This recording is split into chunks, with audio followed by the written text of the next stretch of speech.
I don't think they mean the foam ones. Alright, so we're going to do the first target of the day, bear target. No warm-ups, no shoulder rotations, just going in cold. It's about 60 yards. We're going to do 3 arrows. This one always kicks my butt in case you haven't noticed.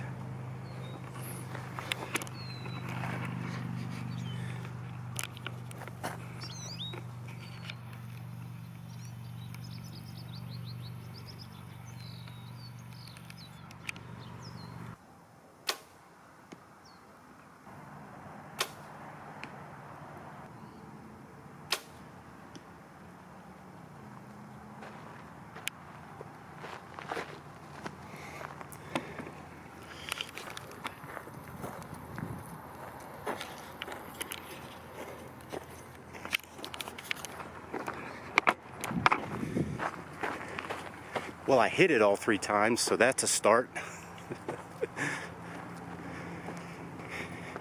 They felt pretty good.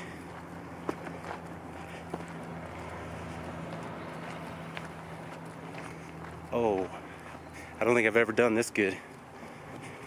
Not on 3 shots in a row on this guy. That quartering away target is kind of rough on me.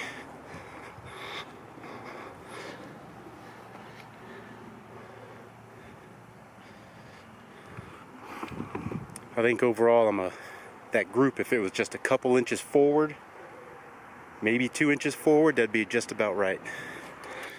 This is a target I normally skip just because it is so big and it's not that far, but what I'm going to do today is estimate range with my eye, skip the rangefinder, and I think what I'm going to do is hold for my 40 pin, and then what I'm going to do is, instead of trying to be real precise, I'm going to try to pick up the pace a little bit and get a arrow drawn and shot in a little shorter amount of time than normal. So I'm stand off to the left of the camera here.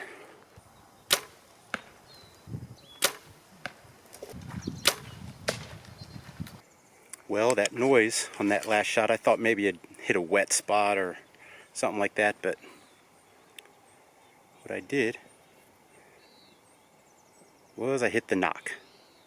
Today is Sunday, August 25th, and I'm out in the mountains doing a little recon. The season for elk opens up on Saturday the 31st, so I'm out looking for some alternative places. I got some places I'd like to be, but that doesn't mean I can get there or that I'll be the first there, so trying to find some backups. So it's getting harder and harder here in the Front Range of Colorado to find some secluded areas, and so to be honest, I don't know if I'm going to find any elk sign. But we'll try, give her a go.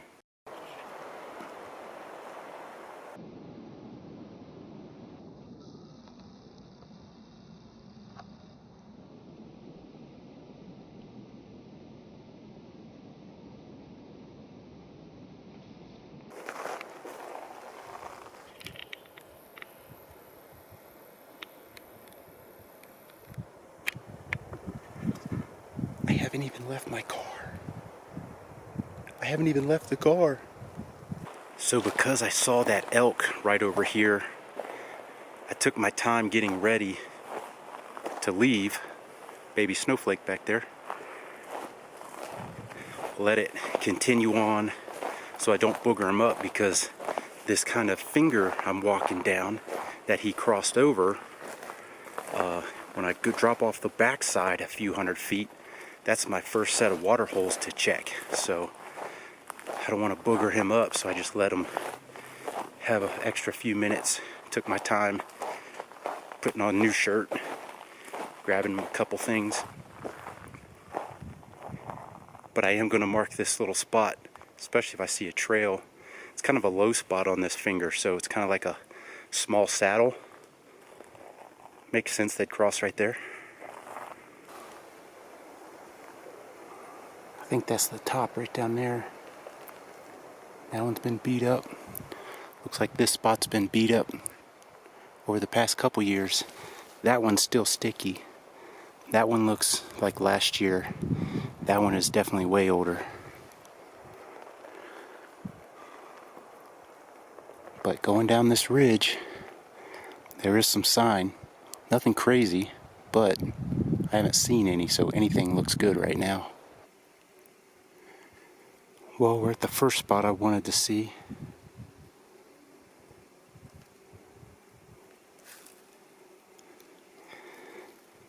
I don't know, for some reason I don't feel like I should get overly excited.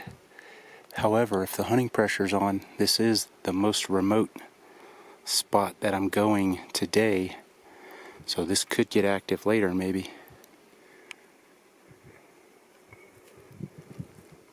It's definitely been used, but the water's not murky, so it's had time to settle. So I don't know how long that is, but it's not real recent.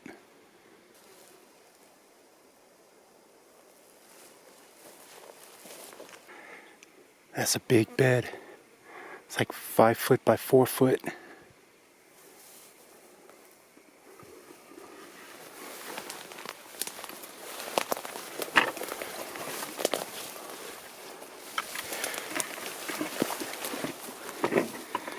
There's another. That's fairly fresh. Probably a few days. This one looks like it got, where's it at? That one looks like it got stepped on by another elk or deer. Well, this is my second point of interest. There's some tracks on the other side. Again, nothing to get crazy excited about. There's a bed.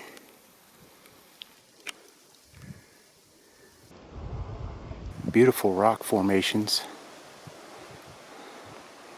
Beautiful wet willows and grassy area. But again, this one, it's just not beat up. The grass around it isn't terribly beat up, so looks like, yeah, something's been in there, but you know, just nothing to get excited about again. That seems to be the theme.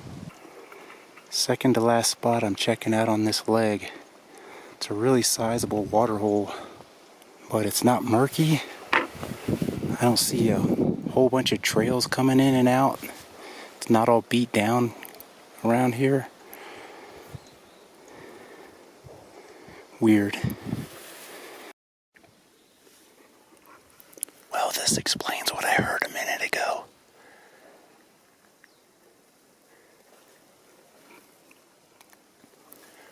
We got a bull moose.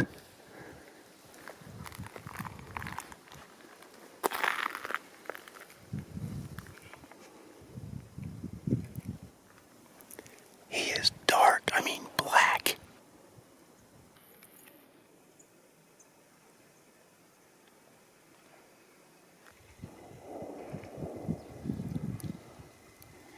He's not but 70 yards, maybe 80. And there's another one off to my right somewhere. My battery is getting low. I'm going to turn it off for a minute.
Sorry about that last bit of footage. My camera crapped out. The battery died. Beautiful animal. I never did see the second one. He got closer, but I never did see him. Alright, so I just checked another spot. Kind of more of the same. Yes, there's water. Yes, there are a couple of footprints, but nothing to get excited about. No real trails. Not much in the way of poop, fresh or otherwise. I'll know where the elk are. If I can get this one more spot checked out, that's 3 of the 4 I wanted to do today. But that first one took much longer than I thought, especially once I started hanging out and watching those moose. Or I guess watching the one moose. I never did see the other one. Even though it was making funny horse-like sounds back in the willows and breaking stuff from time to time.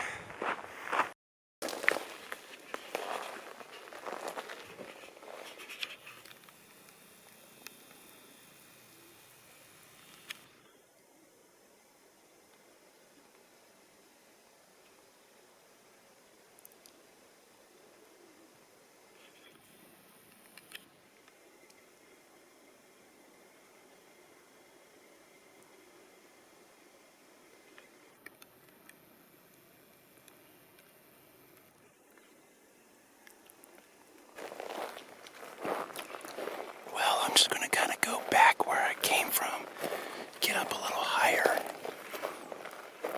and then sit down a while, see what I can see. A faint bugle out that way. Seemed like it was further than the one that's barking.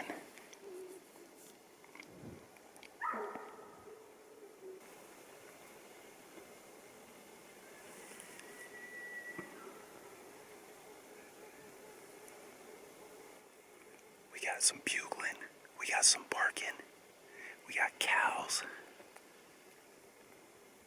I don't know if I'm going to hang around in here much longer. That's Pikes Peak out there.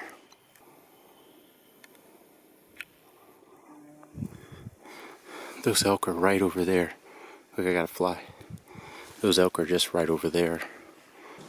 It's Tuesday, August 27th. It's about 12:30. Shoot some targets and then go do some cardio and legs at the gym. Here we got a bobcat target. We're knocked up. 33 yards. Bobcat target.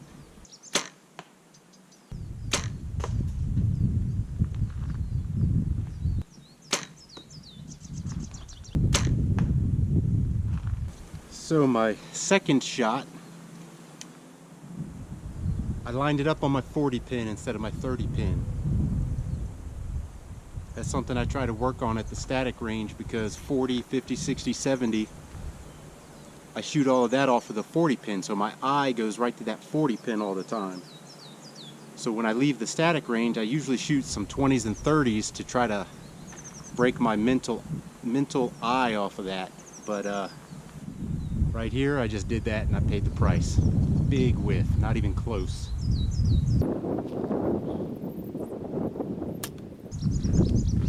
Let's go have a look-see. So,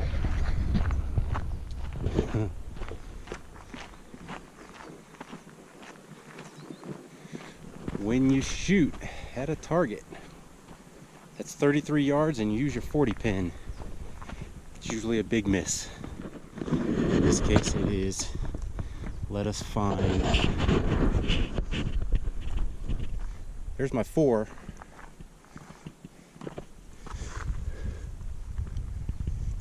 There's number 5. It went up, hit the board, fell back down. Now we got to inspect it well. Alright, this was the piggy target. It's at 50 yards. And my first couple shots wasn't as challenging as it normally is, because normally the sun is out. And what that does is it lights up your pins like crazy, lights up your level bubble, but then this dark target is back in the shadows. So you got a little too much brightness on your pins and bubble, and then it's kind of hard to see this guy. So a couple shots, the sun was behind clouds, then the sun broke out for a few minutes. Now it's kind of going back away.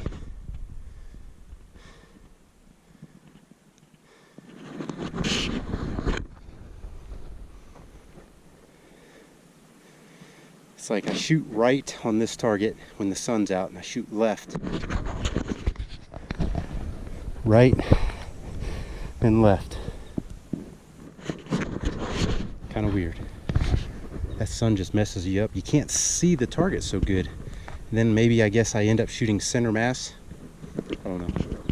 Well, it's still Tuesday, and I came back up in the mountains because it's time to start tuning for broadheads. Why does the archery world call it tuning? I mean, we're just sighting it in. Why do we call it tuning? Sounds too fancy. Sorry, I'm in a little bit of bad mood. So, I've got my broadheads to tune tonight. And I got 6 of them that are the actual broadhead for practice. And I have 3 over here that are brand new specifically for hunting. I also have 2 or 3 more of the same broadheads in my crossbow quiver, so I'll end up having 4 brand new ones to go hunt with. But what I found was the practice blades that came with these broadheads did not fly the same as the broadheads, which did not fly the same as my field points. So that's what I'm doing. And since these particular muzzies are, you put them together yourself and it's a 6-pack for about $30. I just buy a 6-pack every year, and then I got extras. And so I got a few left over every season. It gives me plenty to practice with. And over here, back there, you see my targets. We shall zero those starting at 20 yards and start working our way back.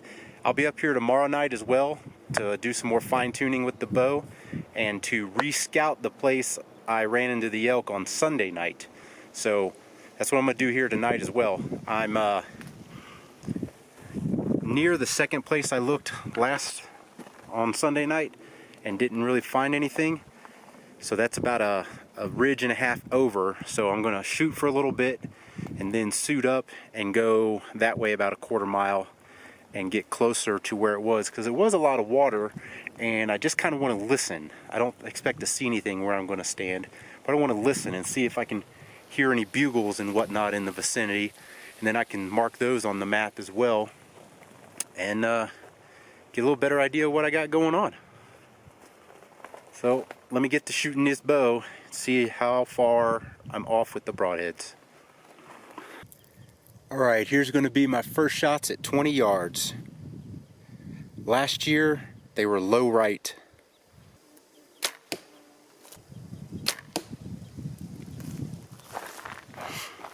And it appears the same this year. Low right. So I'll move my rest left and up. Probably more up than left. Well, I've hit a snafu. My rest is maxed out as far as bringing it up. So I am now adjusting my sight to get back on target. So I'm going to move my whole housing till my 20 pins on, and then I'll shoot 30 and 40, and then hopefully I don't have to play with the pins once I get the scope housing over there. And then once I get the 20, 30, 40s done, I can start checking my, 3 clicks up is then 50, 4 more clicks is then 60, and that's about all I'll have, because I'm not going to have the 68-yard pin, because that's where I maxed out before, and I just went up 2 clicks. So then anyway, that's where I'm at, and that's why I'm doing it Tuesday night. That gives me 4 days to mess with this bow sighting stuff. Well, no need to panic. I've about got my 20 back on. 1, 2, and 3. I'll keep shooting.